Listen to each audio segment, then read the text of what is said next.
Hello, good morning. My name is Edmund, come from Australian Catholic University, and I originally come from Malaysia. And while I was living in Asia, I had served the Federation of Asian Bishops' Conferences as the Secretary for Interreligious Dialogue for a number of years. So obviously, I was invited to address the issue of religious pluralism in this conference on Synodality. So when we talk about religious pluralism, we're talking about Asia being a continent where the many religions are very much present and alive. And in terms of synodality, where the Catholics are involved, the majority of Catholics in Asia today, at least in the last 40 or 50 years, are marrying outside of the faith. In other words, interreligious, interfaith marriages is more common throughout Asia than is Catholic marrying a Catholic. So in this context, when we talk about religious pluralism in the church, it's very much alive. That means we have even bishops and priests whose parents are Muslims or Buddhists or Hindus. We have many Catholics who have sons and daughters who are of another faith tradition. So in terms of being Catholic in Asia and how to journey with the Catholic population, it is important that we address the issue of how we help fellow Catholics to address the issue of multi-religiosity, not only in society, but amongst themselves within the church itself too. And we have heard, I think, of many sad, maybe unfortunate stories of interfaith, interreligious couples having a bad experience in churches. For example, especially if they are not, if the non-Catholic partner is not prepared to convert to Catholicism. If the non-Catholic partner is converting to Catholicism, it's not a problem because they're most welcome. But where the couples choose to remain interreligious even in their marriage, that's where the problem is. And the pastoral processes, pastoral accompaniment for couples like this is not altogether very clear. Now, I'm not going to talk about interfaith marriages as such, but I'm going to talk about implications of religious pluralism and its impact on the churches, the impact on Catholics, and how do we journey with them. Maybe I just identified two issues, two concerns of relevance to, especially in our context. One is the issue of interfaith learning, interreligious learning, especially in seminaries and universities, theologates, where we are training future priests, future Catholic leaders, sisters. The question is how much of interfaith, interreligious learning is happening in our seminaries, in our theologates, in our universities. I'm not talking about just one or two courses on Hinduism or Buddhism or on world religions. I'm talking about how do we help our future priests and future sisters, future Catholic leaders attend to the fact of religious pluralism. How do we view scriptures? Is scriptures only the Catholic scriptures or Christian scriptures, the Bible, or is scriptures more than just what is peculiar to the Christian tradition? How do we view salvation? How do we view revelation? So this is something that is probably needs to be attended to, especially if we're talking about how we journey with our own fellow Catholics in addressing the issue of multi-religiosity in society as well as in the Catholic community. Do I continue? A second issue that probably needs to be attended to is the fact that the Catholic Church in Asia, the most visible and prevalent face are the Catholic schools. That means the Catholic schools are the face of the church in Asia amongst the peoples of other religions. They are the visible forms of the church for the peoples, the majority of the peoples who have no idea what Catholicism is.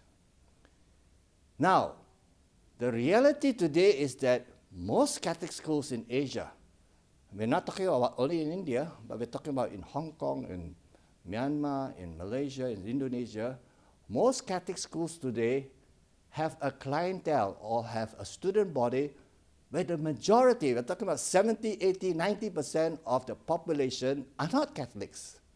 Some countries, some schools, maybe you have 5%, 3% Catholics. And the rest of the population are not even Christians. They are Buddhists and Hindus and Muslims, Jains and Sikhs.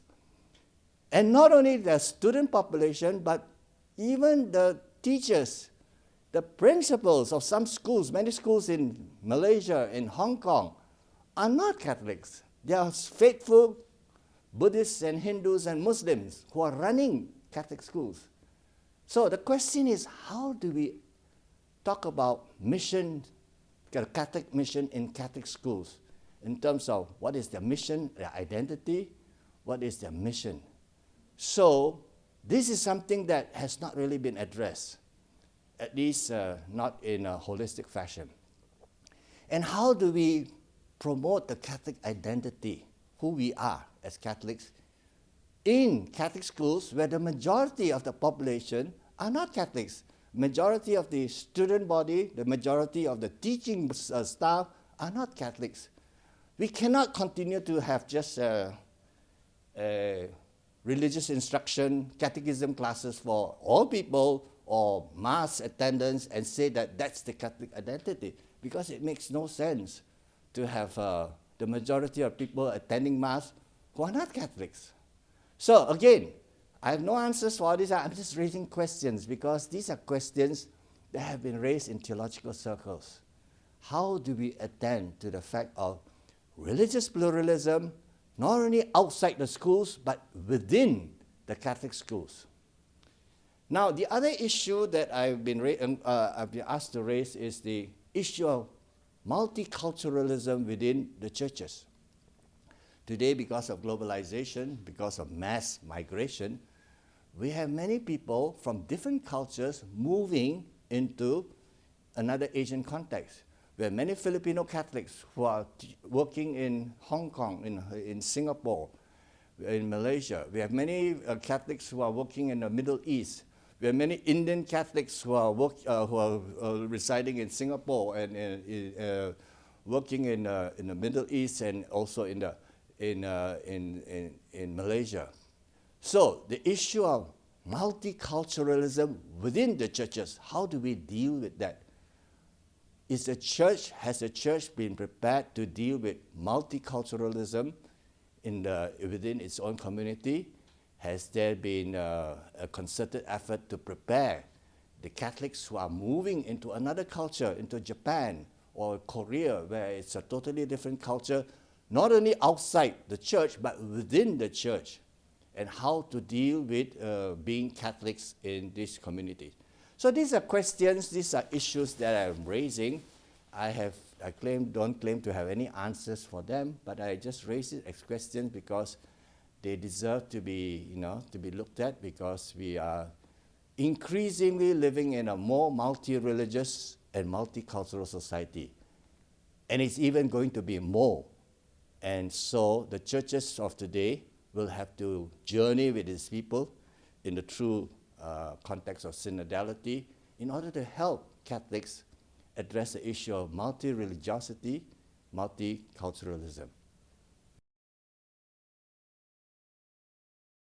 That is exactly what I've been trying to say, it's because of our multi-religiosity, not only outside the church, but also within the church, where I think I would be not too far wrong to say that maybe half the population, or even more than half the population of Catholics who are within, say below, say 40 or 50 years old, having spouses and family members who are of another religion. We have bishops whose mother is a Muslim, and maybe his son and others whose children, whose nieces and nephews are Hindus and Buddhists.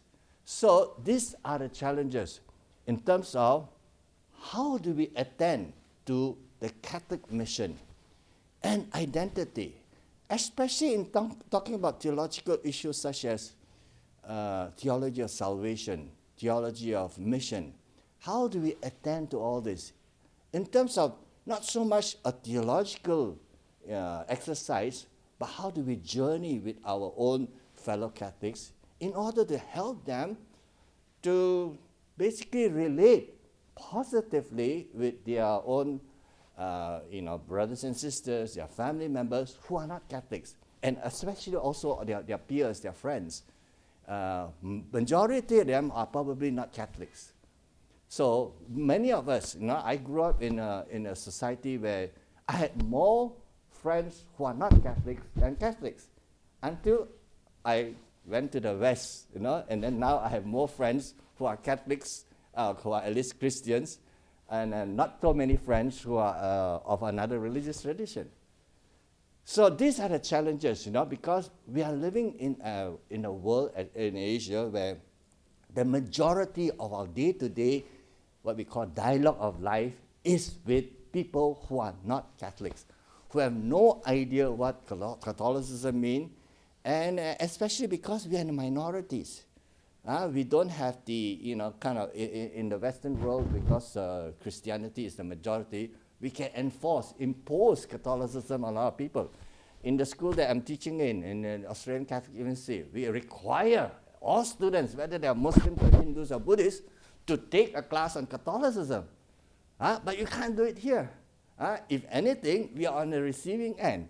If anything, Catholics are probably forced to take Islamic studies or Hinduism in public schools and in universities, which is good for us because we learn more. But then at the same time, we are not able to express our Catholic ideals and identity because we are not trained. We don't have the provision to deal with such phenomena. I agree with that there are a lot of challenges in terms of having to deal with, giving a voice to those from the marginal, peripheral sites of at least the church. But in terms of the topic that I've been addressing, in terms of religious pluralism, I think Catholics are not the only one. Christians are not the only one who are dealing with the issue of, the sexual discrimination on the basis of sexual orientation. Many Muslims are also dealing with them. Most of the main religious traditions have a discriminatory policy against people who are on the peripheries, and that's why they continue to be discriminated against and persecuted and all. Well, in that sense, maybe the Catholics can identify more with their the Catholics who are, say, from the LGBTQ community can identify more with the Muslims and the Hindus from the LGBTQ community than with their Catholics who discriminate or who discriminate against them. So I think in that sense that this is where the collaboration and dialogue between the religions can be enforced because of the experience of equal marginalization.